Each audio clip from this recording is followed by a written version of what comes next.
پیغمبر علیه السلام نامه ها را روان کرد به قیصر و ملک کسرا و به هر طرف. در اونجا پیغمبر علیه السلام وقتی نامه را روان میکنه، پادشاه قیصر میگیره نامه را همونطور میگذاره، اما پادشاه کسرا که پادشاه ایران بود این میگیره همون نامه را پاره پاره میکنه. پیغمبر علیه السلام امی دعا را کرد که اللهم مزق ملکه، الله پادشاهی از این را ټوټه ټوټه کو. کم وقت نبرآمده بود که بزرگترین بچهش، محبوبترین بچهش شیروی خیست و امی پدری خدا ټوټه ټوټه کرد.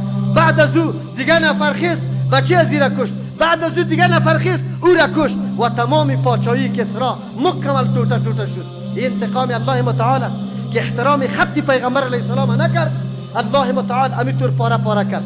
قیصر کی کار نکرده بود، پیغمبر علیه السلام گفت که پادشاهی از او باقی میمانه. ما دیدیم که الله متعال چه قسم انتقام میگیره.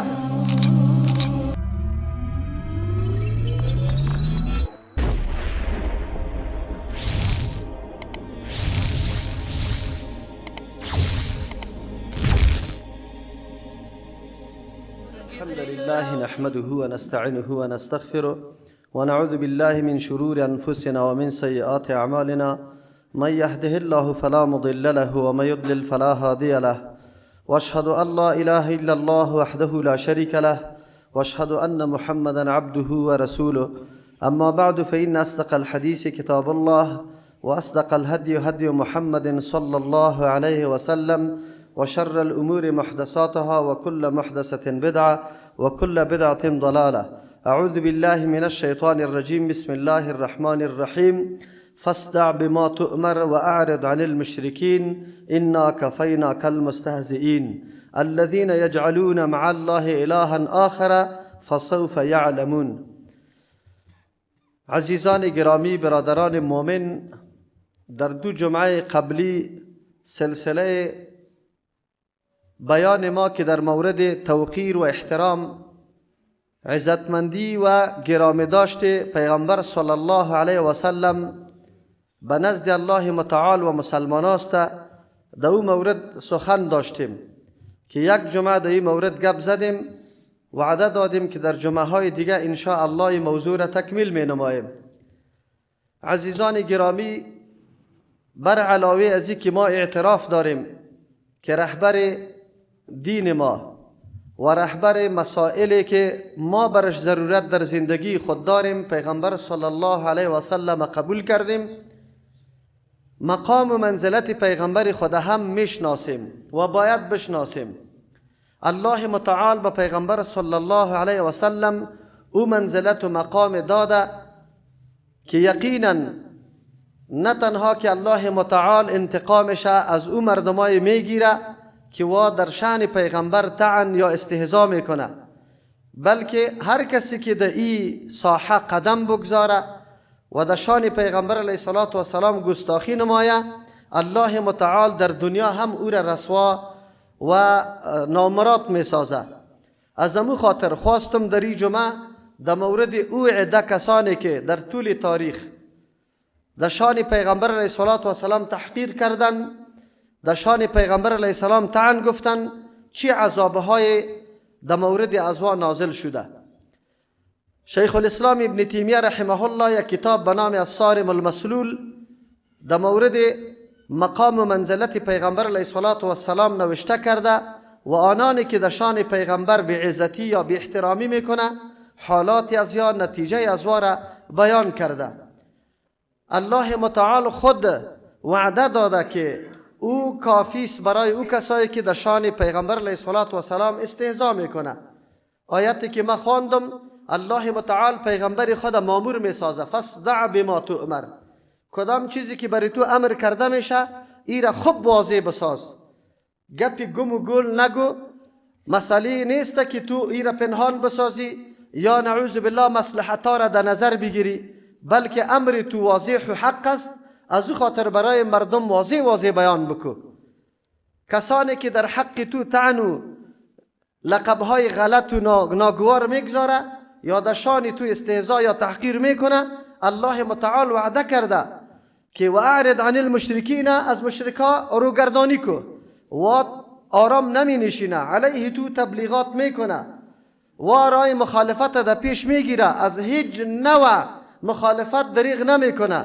خو الله متعال وعده کرد که انا کفیناک المستهزئین، ما بری تو کافی استیم. پیغمبر علیه السلام در مورد او مردمایی که در شان تو استهزا میکنه، اقلترین یا کمترین امری که در شان پیغمبر استهزاست اگر کسی بکنه، الله متعال کفایت از او را میکنه.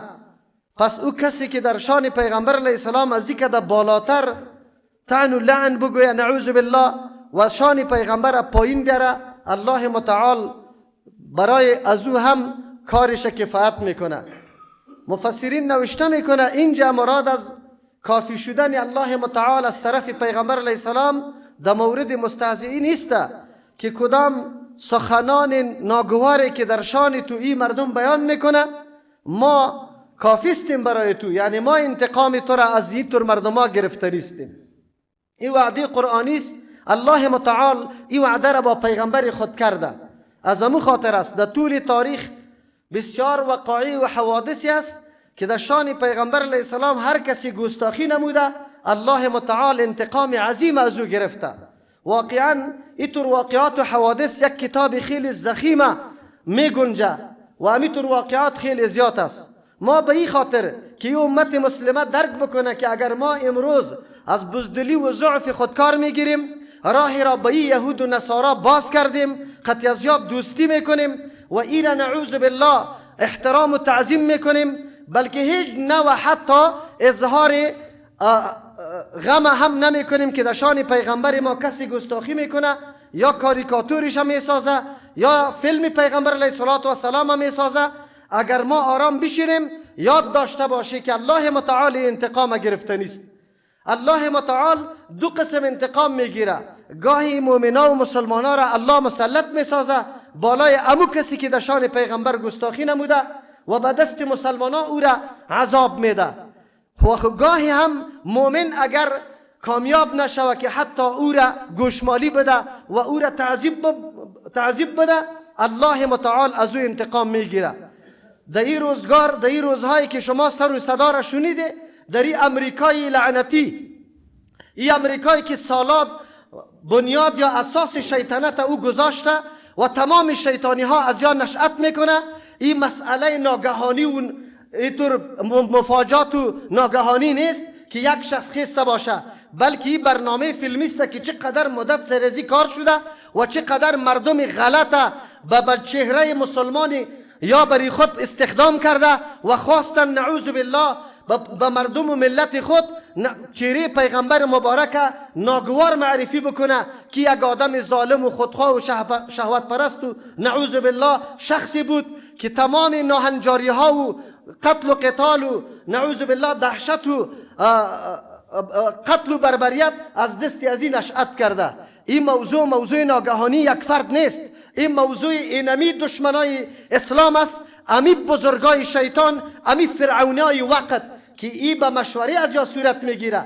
مسلمانای ما خود فریب میده، خود دل صبری میده که والا یک نفری کار انجام داده. تعجب خود است که یک تعداد مردمی که گهواره امی کفار اونجا نان دسترخوانشان خورده رئیس و به در رادیوها ظاهر میشن، این موضوعات خیلی کم اهمیت جلوه میده و به مردم هنوز توصیه میکنه که شما احساساتی نشوی، شما این گپ نکنه، این گپ یک فرد است. قطعا گپی فرد نیست، این به مشوره مکمل ازمی شیطان پرستا صورت میگیره. این امر یک دفعی نیست، شما سال به سال همچو حادثه و واقعه را مکمل مشاهده میکنه. ولی افسوس در حال این مسلمانایی که همیشه نعوذ بالله نوکری و چاکری همی بدبختا یهود و نصارا را کرده و دست گدایی و احتیاجی خدا به این بدبختا دراز کرده، از یا امداد طلب میکنه، از یا کمک طلب میکنه. عمران آبادی خدا منوط و موقوف بالای از وا ساخته و میگه نگران نباشه ما از گرسنگی میموریم. این ضعف اسلامی ما را نشان میده، ضعف محبت ما را با پیغمبر صلی الله علیه و سلم نشان میده، بزدلی ما را در مقابل امید دشمنای دین نشان میده. حتی کسی آماده نیست که قطع تعلقه را با او مملکت در تمام موارد و ارتباطات بکنه، حتی خریدن تمام اشیاء از او مملکت شود. امروز کل سرچشمه نفت و گازی که امریکا امروز سرش تاخت و تاز داره، بم جور میکنه، سری مردم بمباری میکنه، اسلحه جور میکنه، سرچشمه از او در این ممالک امی خود باخته عرب است. امی مردم او را تمویل میکنه. آیا نمیتونن که یک اعلان بکنه تا زمانی که انتقام از اون شخصی که گستاخی در شان پیغمبر کرده ما دیگه معامله با دولت امریکا نداریم؟ آیا دولت اینقدر عاجز است یک فرد گرفته نمیتونه؟ شما ببینید که او را چقدر عزت بده، چقدر جایزه ها از ممالک دیگه برای اون شخص جمع شود. کفار علیه اسلام همچو متفق است. ما مسلمان هستیم که یکی پشت دیگه خود گرفتیم، دشمنی با سنت رسول الله، دشمنی با پیغمبر، دشمنی با مردمای متدین، دشمنی در بین خود. فقط نه سنت میشناسیم، نه طریقه پیغمبر یاد داریم، نه شخصیت پیغمبر و منزلت پیغمبر میدانیم. فقط نعوذ بالله یکی با دیگه دشمن شدیم. امروز اونمو حالت آمده رایسته. ولی یاد داشته باشه که الله متعال او ذات بزرگی که این شخصیت عالی را منتخب به پیامبری کرده، این شخصیت آخری معلم و مربی انسانیت گردانیده، گاهی هم انتقام از او را گذاشتنی نیست. ما یقین داریم که الله متعال سازنده فیلم را آنقدر ذلیل و رسوا بسازه که حتی عموم احترام انسانیتش هم باقی نمانه. ما یقین دارم الله متعال پیغمبری خود انتقامش هم میگیره. اینطور نیست. ولی وای افسوس بر ما و تو مسلمان که امروز از طریقه و تعلیمات پیغمبری خود آگاهی نداریم که پیغمبر ما چه قسم نماز خوانده. در تمام شؤون زندگی خود ما از تعلیمات پیغمبر هیچ معلوماتی نداریم. محض محبت هیجانی یک روزه با شعارها و با چور و چپاول این اظهار محبت با پیغمبر نیست. یکی از جمله هدفهایی که کفار توسط این برنامه های خود پیش میبره همین است که میدانند که مسلمان ها خود دیگه محبت پیغمبر به شکل عملیش گاهی هم انجام نداده یا مسلمان های موقتی است، فقط برای ظاهر کردن امو کوفت دل خود یک روز در سرکام میبرایه، چور چپاول میکنه، دکانا را میسوزانه، موترها را میسوزانه، مردم آزار اذیت میکنه و امی صحنه ها فیلم پوری میشه. دنیای غرب مردم خود وانمود میسازه، برشان پخش میکنه که اینی مسلمان است، اینی عملشان است، اینی کردار. هو به هو این عمل کرد توسط همین پیغمبر نعوذ بالله برشان تعلیم داده شده. ببینه مسلمان تظاهرات هیچ چیزی را کرده نمیتونه. اگر کسی واقعا اظهار محبت با پیغمبر داره، محبت نور چشم خود بدانه، در هر عرصه حیات خود تعلیم پیغمبر بعد نصب العینش باشه، قدمش خلاف نقشه پیغمبر صلی الله علیه و سلم نباشه. اما ما تو فقط همی قدر یک نعره بزنیم، دکان چور کنیم، اظهار محبت پیغمبر است. یا زندگی صحابه کرام ببین که وا چه میکردن، چه قسم پیروی از پیغمبر میکردن، چه قسم احترام از پیغمبر میکردن. اما امروز مسلمانای ما کدام سنت یا برتری داده؟ سری سنت ریشخندی میشه، سری سنت نعوذ بالله استهزا میشه. چرا؟ کدام اسلام، کدام محبت با پیغمبر؟ ما یقین داریم که الله متعال وعده داده که انا کفیناک المستهزئین، کسایی که در شان تو استهزا میکنه ما برای تو کافی استیم. پیغمبر علیه السلام انتقام تو را ما گرفته نیستیم، تو دیگه آرام باش. 5 تن از کلانا و بزرگای 5 قوم است. 5 قوم از 5 قوم. از بنی اسد ابن عبدالعزا اسود ابن مطلب میگه یک شخص است. از بنی زهره ابن کلاب اسود ابن عبد یغوس میگه یک شخص است که کلان آدم است، خیلی صاحب شرافت و بزرگی. از بنی مخزوم ابن یقظه ولید ابن مغیره است. از بنی سهم ابن عمر عاص ابن وائل است. و از بنی خزاعه حارس ابن طلال است. 5 تن است. در بین خود نشستن و تعهد کردن، گفتن ما در مورد پیغمبر نعوذ بالله حتما طعن و لعن میگیم، ماندنیش نیستیم. این مردم ها خیلی بزرگ مردم بود، سال کرده مردم بودن، اما آزار و اذیت پیغمبر علیه السلام ترک نکردن. در مکه مکرمه در شان پیغمبر و در مقام پیغمبر همیشه بدگویی میکردن. جبرئیل امین آمد، پیغمبر علیه السلام در پالوی کعبه بود، امی مردم هم آمده بودن طواف میکردن. جبرئیل امین امرای پیغمبر علیه السلام که پیغمبر در پالیش استاد شد، امی اسود ابن عبدالمطلب تیر میشد. پیغمبر علیه السلام برش بدعا کرده بود قبلا که اللهم اعم بصره و اسکله ولده، یا الله چشمش کور بساز، یا الله ای را بی مادر بسازی. دعای پیغمبر مقبول است. جبرئیل امین استاد است توسط یک برگ سبز در طرف اینمی چشم اسود ابن مطلب اشاره کرد، چشمایش کور شد. این انتقام الله متعال توسط جبرئیل امین در شان پیغمبر علیه السلام که یا گستاخی کرده است. دومش از اسود ابن عبد یغوث که بود، امی جبرئیل امین اشاره طرف شکمش کرد، شکم رو شد دیگه، آنقدر اسهال شد که دیگه از اونمو مرض وفات کرد. در دیگهش جبرئیل امین یک زخم داشت در پایش خورده بود، کمک زخم بود. جبرئیل امین به او زخم اشاره میکنه، او زخم دیگه جور نمیشه، چرکین میشه، از امو وفات میکنه و قتل میشه. از دیگهش ولید ابن مغیره اشاره به سوی در پایین پایش چی بود؟ زخم بود، در او اشاره کرد، خار رفته بود. الله متعال از دست امو یک خار او را هلاک ساخت. دیگهش عاص ابن وائل طرف طائف روان بود که خار در پایش خورد، الله متعال از امو خار خوردن او را از بین برد. حارث ابن طلاله که از بنی خزاعه بود، جبرئیل امین در طرف سرش اشاره کرد، الله متعال از بینیش قیح روان کرد، زردآبا را همونطور الله تبارک و تعالی یارا از بین برد. این انتقام الله بود که در مکه مکرمه علیه پیغمبر علیه السلام در مقام و منزلتش این 5 شخصی که خیلی شهرت داشتن، آدمای کلانسال بودن، مردم خیلی خود از صاحب شرافت میگفتن، الله متعال یارا هلاک کرد، نگذاشت شده به انواع ظلم ها. این انتقام الله متعال است از همچون مردم ها که الله میگیرد.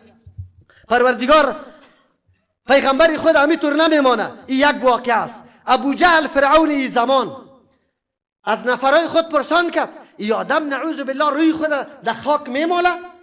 رفیقایش گفت که بله، منظور از نماز خواندن پیغمبر علیه السلام و سجده کردن تعبیر به این میکرد که روی خود در خاک میماله یا نه؟ نعوذ بالله. استهزاء به عبادت که برای الله میشه.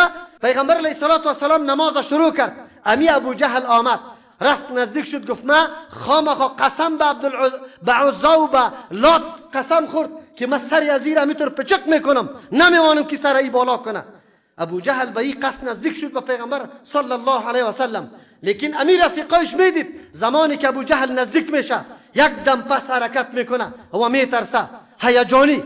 رفیقایش از پیش سوال میکنه چرا اینطور کردی؟ تو خو اینجا قسم به معبودایت خوردی و به اون نزدیک نشدی. گفت قسم به عزا و بلات که اونجا ما آتش دیدم، اونجا ما بسیار حیبت دیدم.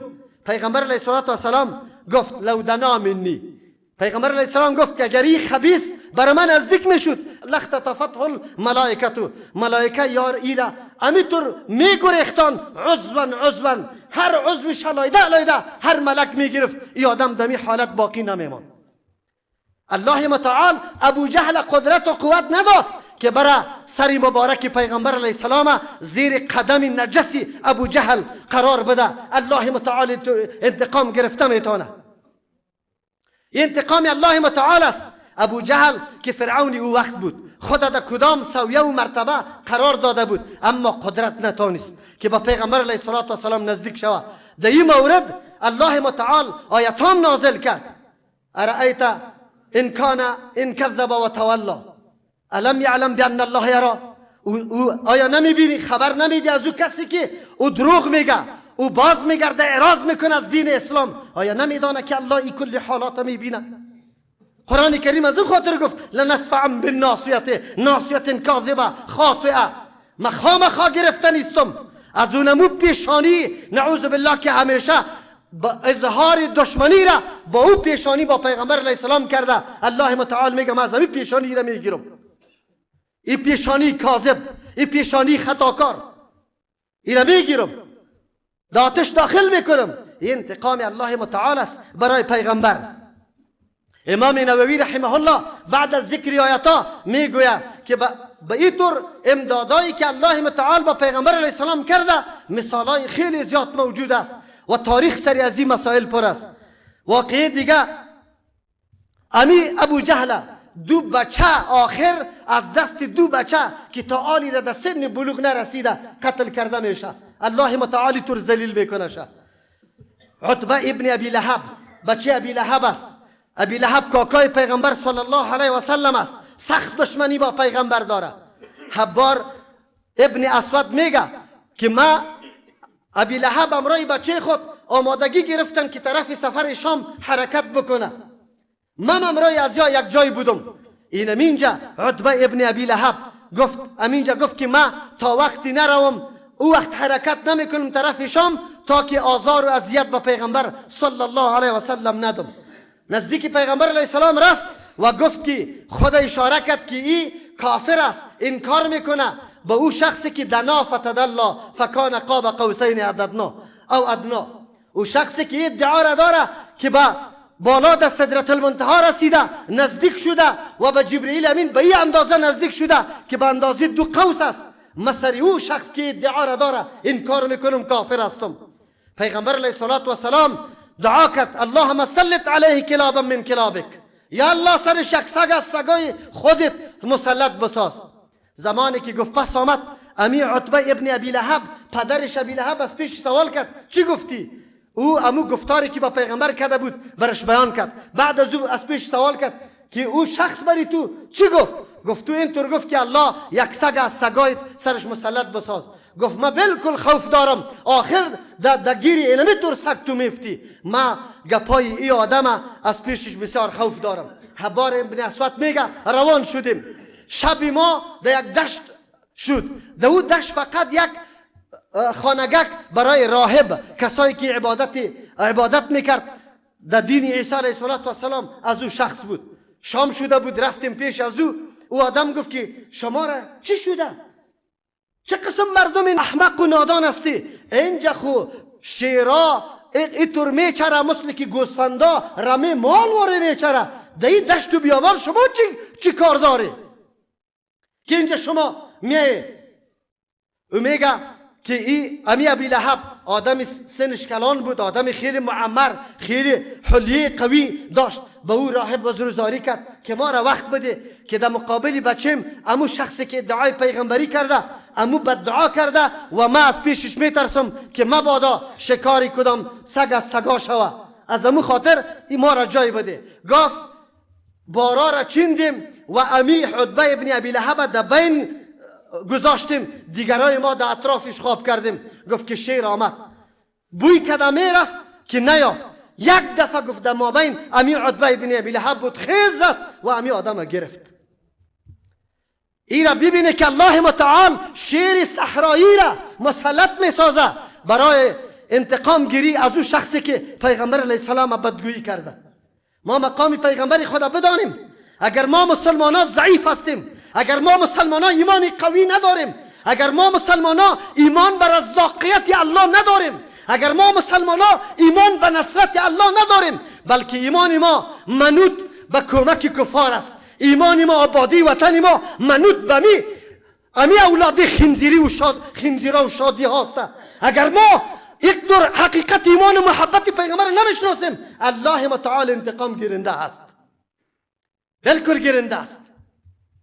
شیر انتقام پیغمبر میگیره، نمیگذاره شه.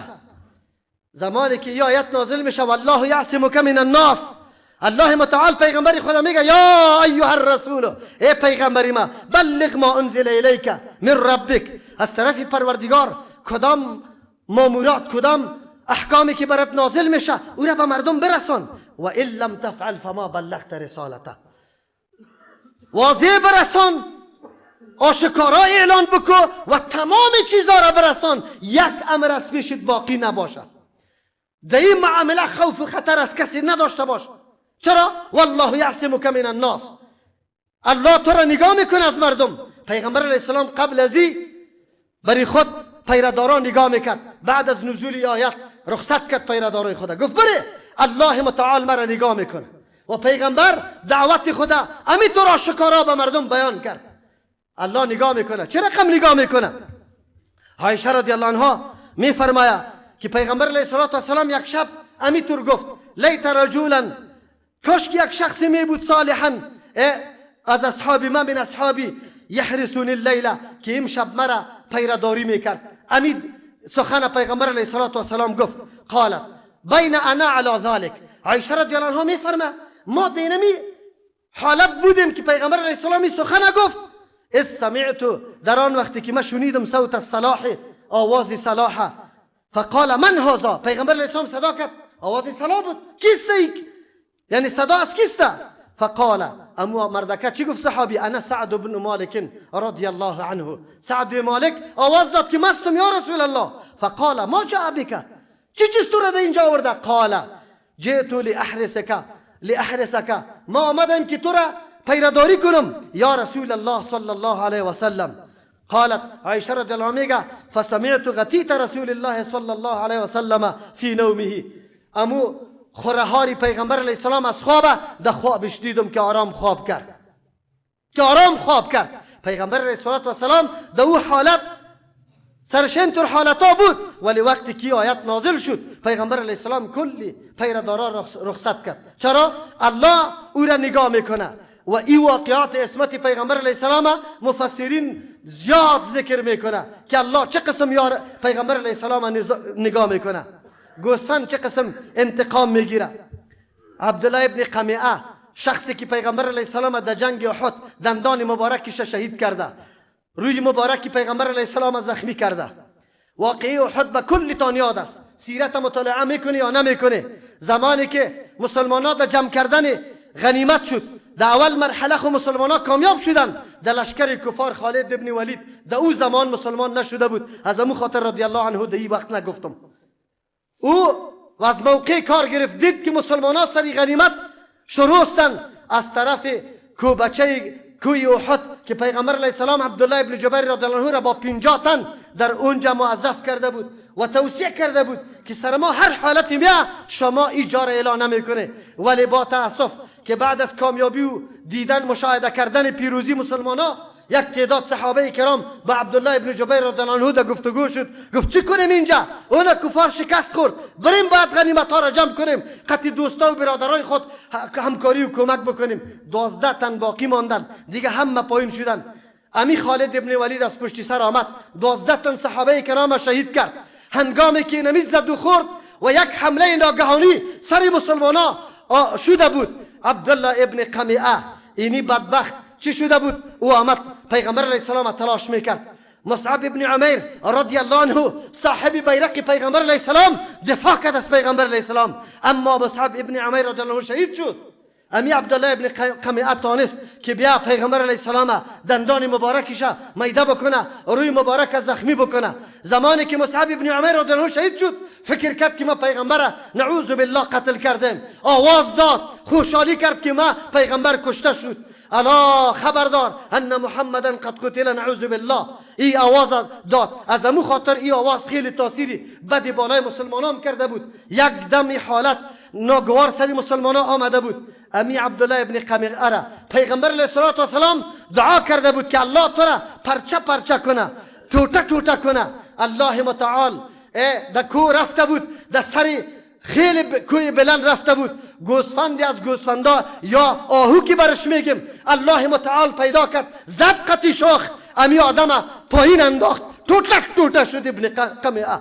این انتقام گیری الله متعال است که توسط گوسفند صحرایی یا آهوی صحرایی از اینمی قسم دشمن پیغمبر صلی الله علیه و سلم میگیره و او دشمن هلاک میسازه.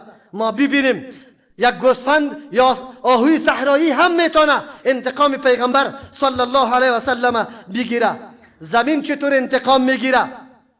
یک شخص نصرانیست اسلام آورده، سوره بقره و آل عمران خان، کاتب پیغمبر علیه السلام مقرر شد. بعد از چند وقت پس نعوذ بالله نصرانی شد.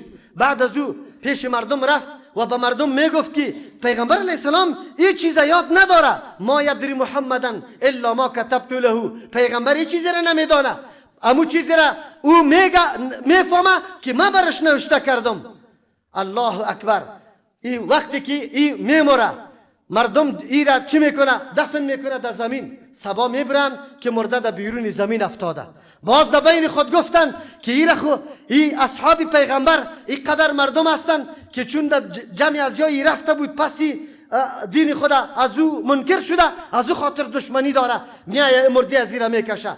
ام دفعه قبر یکم چقر کندن، باز دو دفن کردن، سبا باز زمین او را انداخته بود.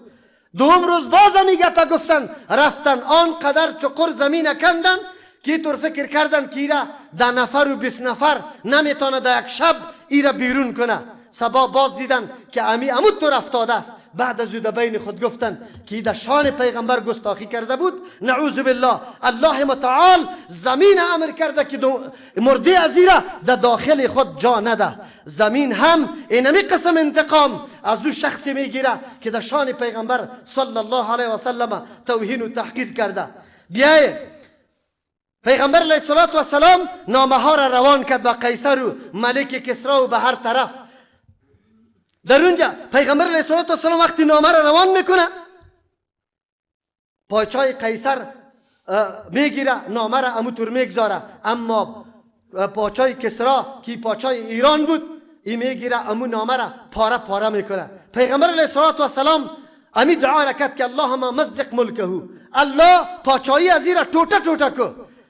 کم وقت نبرآمده بود که بزرگترین بچهش، محبوبترین بچهش شیروی خیست و امی پدری خدا ټوټه ټوټه کرد. بعد از او دیگه نفر خیست، بچه از ایره کشت. بعد از او دیگه نفر خیست، او را کشت و تمام پادشاهی کسرا مکمل ټوټه ټوټه شد. این انتقام الله متعال است که احترام خط پیغمبر علیه السلام نکرد.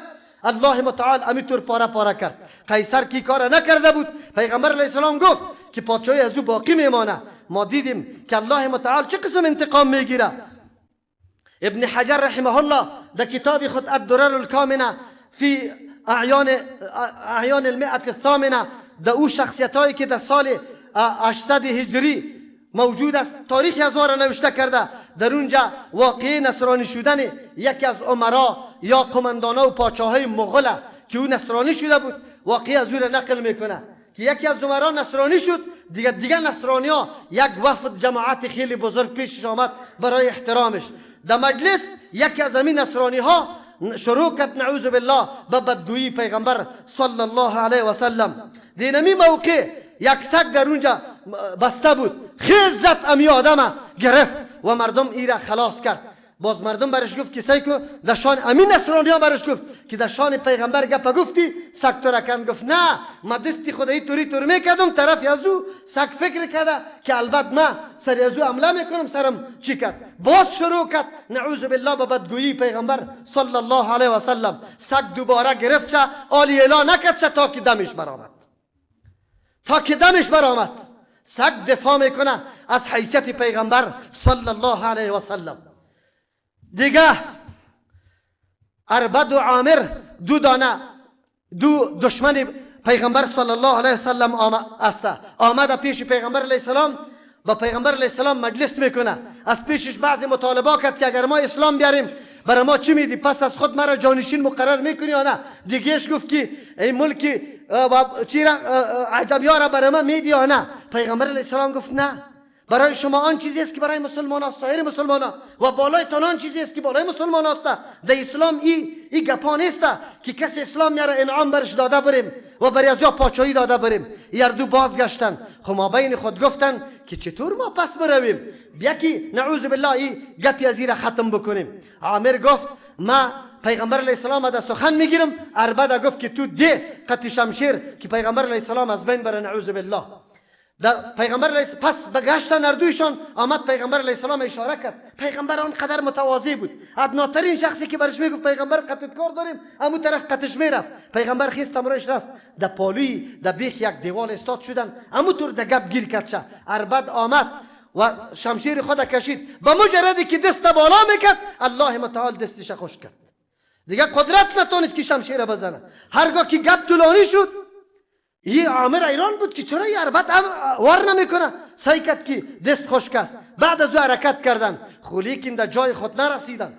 در یک دشت و بیابان یک آواز هیبتناک آتش آمد، امی اربد از بین رفت. عامرش در قریه دیگه تا می رسید در بدنش یک قسم بغمه پیدا شد. در پیش یک زن سلولیه برش می گفت، در اونجا چیغ می زد شو تا صبح تا که جان داد. الله متعال انتقام پیغمبر خدا این قسم از این مردم گرفته رایسته.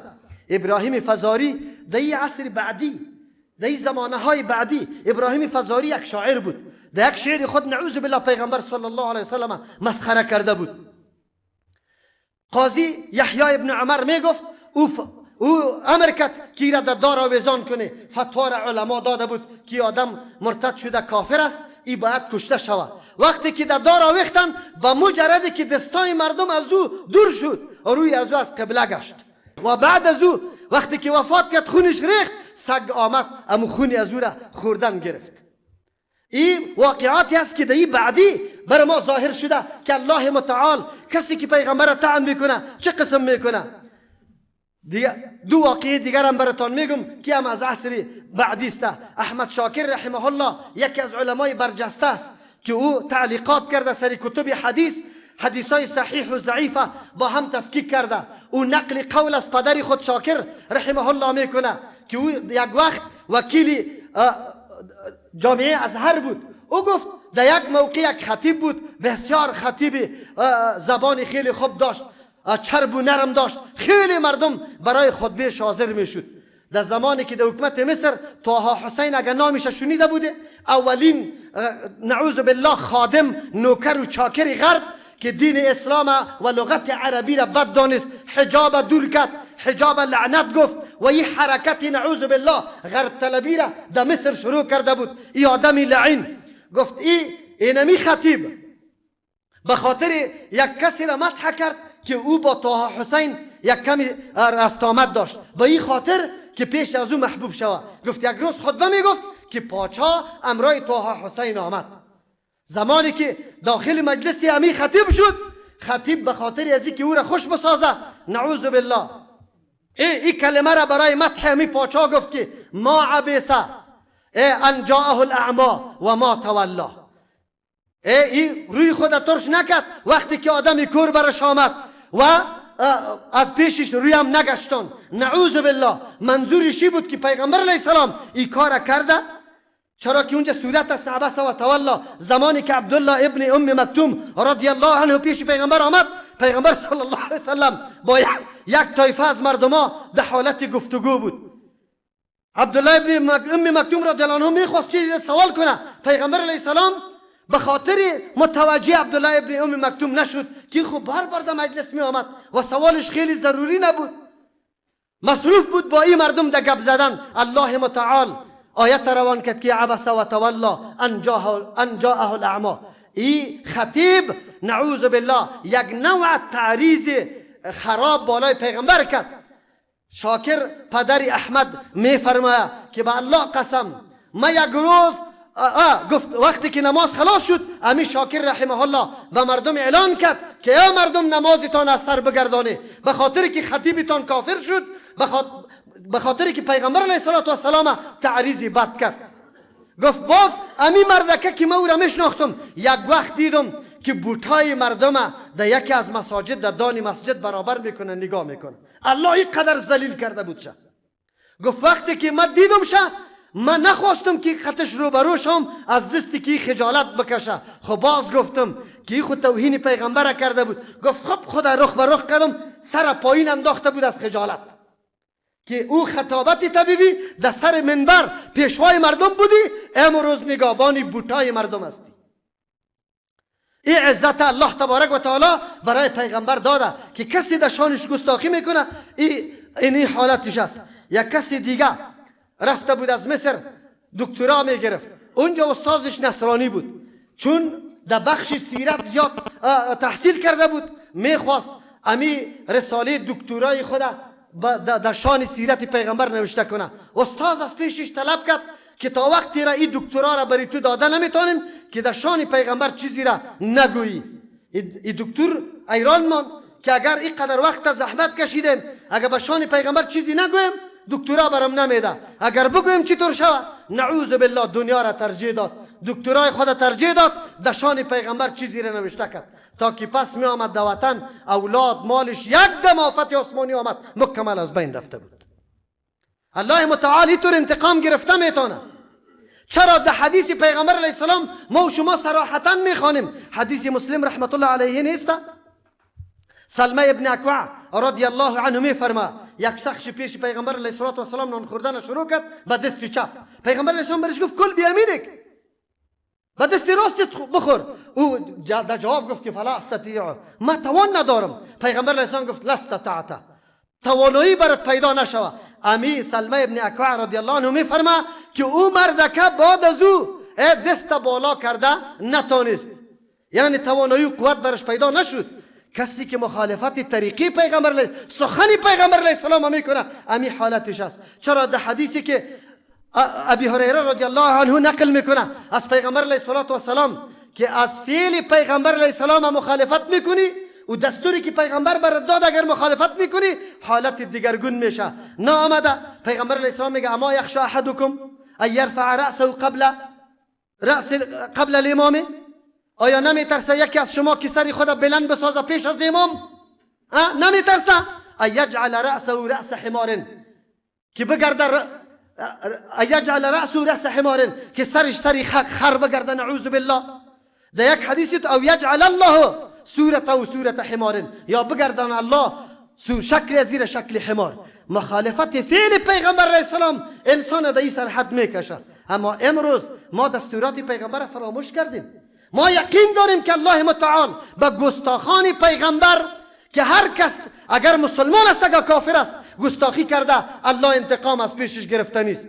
ولی وای بر حال موت مسلمان که داد از محبت پیغمبر میزنیم، اما محبت پیغمبر به یک روز مظاهره تخصیص میدیم، ویرانی میکنیم، هیاهوی و چیخ و فریاد میکنیم، تایید امو قانون دموکراسی غرب میکنیم، دیگه هیچ چیزی نداریم. دمو موقع که اونجا مظاهره میکنیم اینجا در نماز مسجد خالی است، کس در جماعت نمی باشه. امو مردم کلش الله اکبر نماز نمیخوانه. عجیب نیست؟ این محبت پیغمبر شده میتونه؟ بله عزیزان گرامی، اینطور حوادث ما را دیگه بیدار میسازه که ما در پی تعلیم هدایات پیغمبر شویم. ما در جستجوی ازی شویم که پیغمبر چه قسم قانونه در زندگی ما، در هر مرحله زندگی ما برای ما این به میراث گذاشته و این توسط تدریس و تعلیم حدیثا میشه. شما یاد داره دید دو جمعه براتان امیجا اعلان کردیم ما بنیادی را به نام احیای سنت پایه‌گذاری کردیم. منظور و مقصد ما ایسته که با کمک و معاونت شما دین دوستا و کسی که محبت با پیغمبر داره ما بتانیم در این مردم ملت که همیشه در تاریکی زندگی کرده از کتاب الله و سنت رسول الله هیچ نواگاهی نداره، تعلیمات پیغمبر نمیفهمه، ما با کمک شما مردم مراکز درس حدیث درس قرآن اضافه بسازیم. ملت ما آگاه شوه، پیغمبری خدا بشناسه، مرتبه پیغمبری خدا بشناسه، حق پیغمبری خدا بشناسه، چه قسم از پیغمبر دفاع شوه. ما باید قلبای ازوار افگار توسط عملی کردن سنت رسول الله. کاش که ما این گپ می دیدم که مسلمان ها اعلان میکرد که او کافر در حق پیغمبر ما توهین کرده، ما کل ما دیگه پاکی را سر ریش خود کش نمی کنیم. ما تابعداری سنت رسول الله، یک نماز خدا بی مسواک نمی. ما تمام دعاهایی که پیغمبر در زندگی و حیات ما برای ما تعلیم داده او را عملی میکنیم. کسی پیدا شد محبت پیغمبری را تقاضا میکنه که اونجا او مردم بفهمه که هر قدر ما پیغمبر را توهین میکنیم او مردم نزدیک با پیغمبر میشه، او مردم معرفتش با پیغمبر زیاد میشه. ولی ما مسلمان اینا یک روز کل محبت در یک روز است، یا در میلاد یا در تظاهرات، در دیگه چیز محبت دیده نمیشه. در عبادت خود پیروی از پیغمبر نمیکنیم، در عبادت خود پرسان نمیکنیم. امروز خود کلی دشمنی در افغانستان در علیه سنت شده. رفع الیدین والا در او جمعه گفته بودم چند نفر در مسجد لط خورده، کدام قمارباز لط خورده، کدام زنکباز لط خورده، کدام لوتی لط خورده، کدام سودخور لط خورده، کدام او کسی که نعوذ بالله منافق است لط خورده. خب کسی که عمل به سنت رسول الله کرده او لط خورده. و مولا صاحبا اعلان میکنه که این مسجد این کارا نیست. شما ببینید ما چطور گله از او کافر، او خود کافر است، او خود دشمن است، از او گله نداریم. گله از این ملت داریم که داد از محبت پیغمبر میزنه اما طریقه محبت پیغمبر یاد نداره. بیایی که ما راه محبت پیغمبر تشریح کنیم. بیایی ببینیم در زندگی صحابه کرام طریقه محبت پیغمبر چی بود و تلاش میکردن کدام سنت رسول الله در زندگی از ما باقی نمانه، در یک زندگی از ما باقی نمانه. اما ما پشت سنت گشته روی نیستیم. الله متعال ما را توفیق بده که بدانیم که پیغمبر ما چه مقام داره. عزیزان باز تکرار میکنم، الله انتقام گیرنده است. اگر مسلمان است اگر کافر است که در شان پیغمبر بی حرمتی و استهزا میکنه، همین مردمی که در مساجد مردم لط میکنه و سنت نفرت داره، ایرا یاد داشته باشه در زندگی شما میبینی ذلت و رسواییشه. اگر ملاس اگر عامیست، ایرا یاد داشته باشه نتیجه بگیره. الله متعال انتقام گرفته نیست. الله ما را توفیق بده که نصرت پیغمبر بکنیم. نصرت پیغمبر خو وفات کرده، نصرت سنتش بکنیم، راهش بکنیم، روشش بکنیم. سنت رسول الله را برای مردم واضح بسازیم که هر کس بدانه که راه و روش پیغمبر ما صلی الله علیه و سلم کدام است. الله ما را در هر عرصه توفیق نصیب بکنه و ما هر گامی که دمی طرف نهاده میشه همکار و مساعد و معاون از او باشیم و بتانیم به می هدف نهایی خود رسیده بتانیم. بارك الله لنا ولكم في القرآن العظيم ونفعنا وإياكم بالآيات والذكر الحكيم. أستغفر الله لي ولكم ولسائر المسلمين فاستغفروه إنه